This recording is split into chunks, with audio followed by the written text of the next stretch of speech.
അധ്യായം 23.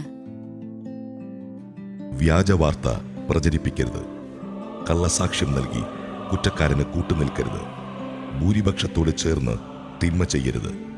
ഭൂരിപക്ഷത്തോട് ചേർന്ന് നീതിക്കെതിരായി കോടതിയിൽ സാക്ഷ്യം നിൽക്കരുത്. വ്യവഹാരത്തിൽ ദരിദ്രന് പ്രത്യേക പരിഗണന നൽകരുത്. ശത്രുവിന്റെ കാളയോ കഴുതയോ വഴിതെറ്റിപ്പോകുന്നത് കണ്ടാൽ അതിനെ അവന്റെ അടുക്കൽ തിരിച്ചെത്തിക്കണം.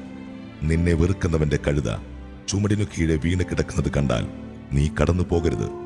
അതിനെ എഴുന്നേൽപ്പിക്കാൻ അവനെ സഹായിക്കണം. വ്യവഹാരത്തിൽ ദരിദ്രന് നീതി നിഷേധിക്കരുത്. തെറ്റായ കുറ്റാരോപണത്തിൽ നിന്നൊഴിഞ്ഞു നിൽക്കുക. നിഷ്കളങ്കരെയും നീതിമാന്മാരെയും വധിക്കരുത്. ദുഷ്ടനെ ഞാൻ വെറുതെ വിടുകയില്ല. കൈക്കൂലി വാങ്ങരുത്.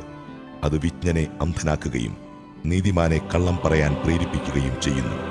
നിങ്ങൾ പരദേശികളെ പീഡിപ്പിക്കരുത്. ഈജിപ്തിൽ പരദേശികളായിരുന്ന നിങ്ങൾക്ക് പരദേശികളുടെ ഹൃദയവികാരങ്ങൾ അറിയാമല്ലോ. നീ നിന്റെ വയലിൽ 6 വർഷം വിതച്ച് വിളവെടുത്തുകൊള്ളുക. 7-ാം വർഷം അത് വിതയ്ക്കാതെ വെറുതെ കിടക്കട്ടെ. നിന്റെ ജനത്തിലെ ദരിദ്രർ അതിൽ നിന്ന് ഭക്ഷ്യം ശേഖരിക്കട്ടെ. പിന്നെയും അവശേഷിക്കുന്നത് വന്യമൃഗങ്ങൾ തിന്നുകൊള്ളട്ടെ. മുന്തിരിത്തോട്ടവും ഒലിവത്തോട്ടവും സംബന്ധിച്ചും ഇപ്രകാരം തന്നെ ചെയ്യണം. 6 ദിവസം ജോലി ചെയ്യുക, 7-ാം ദിവസം വിശ്രമിക്കണം.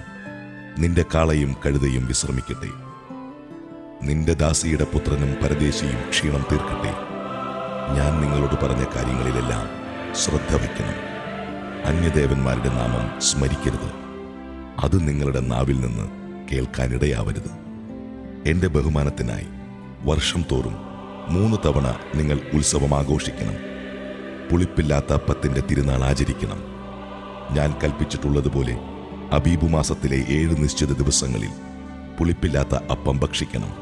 എന്തെന്നാൽ ആ മാസത്തിലാണ് നിങ്ങൾ ഈജിപ്തിൽ നിന്ന് പുറത്തു വന്നത്. എന്റെ മുൻപിൽ വെറും കൈയോടെ വരരുത്.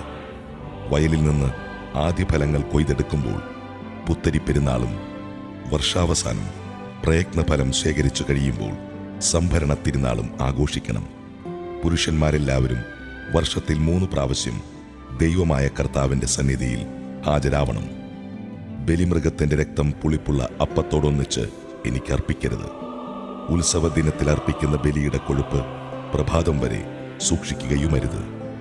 വയലിലെ ആദ്യവിളവിന്റെ ആദ്യഫലം നിന്റെ ദൈവമായ കർത്താവിന്റെ ഭവനത്തിലേക്ക് കൊണ്ടുവരണം.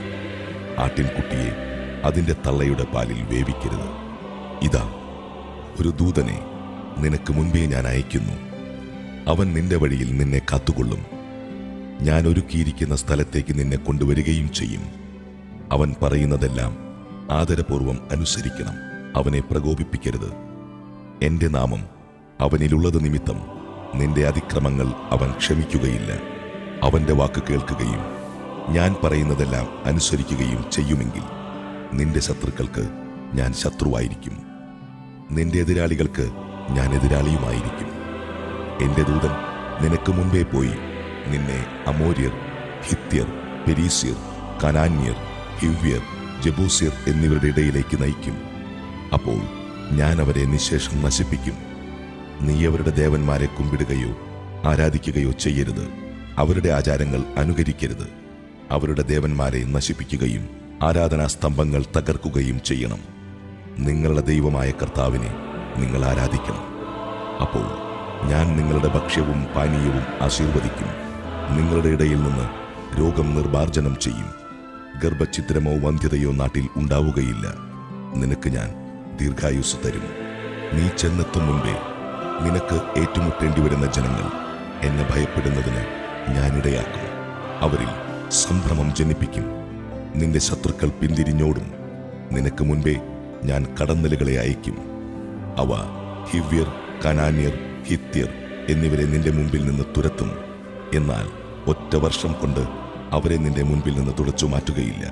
അങ്ങനെ ചെയ്താൽ നാട് വിജനമാകുകയും നിനക്ക് ഉപദ്രവകാരികളായ വന്യമൃഗങ്ങൾ പെരുകുകയും ചെയ്യും. നീ വർദ്ധിച്ച് നാട് കൈവശപ്പെടുത്തുന്നതിനനുസരിച്ച് അവരെ നിന്റെ മുൻപിൽ നിന്ന് ഞാൻ പുറന്തള്ളിക്കൊണ്ടിരിക്കും. നിന്റെ അതിർത്തികൾ ചെങ്കടൽ മുതൽ ഫിലിസ്ത്യ കടൽ വരെയും മരുഭൂമി മുതൽ യൂഫ്രട്ടീസ് നദി വരെയുമായി ഞാൻ നിശ്ചയിക്കും.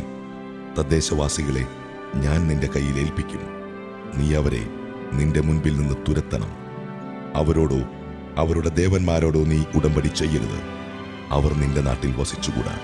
വസിച്ചാൽ എനിക്കെതിരായി പാപം ചെയ്യാൻ അവർ നിന്നെ പ്രേരിപ്പിക്കും. നീ അവരുടെ ദേവന്മാരെ ആരാധിച്ചാൽ അത് നിനക്കൊരു കെണിയായിരിക്കുകയും ചെയ്യും.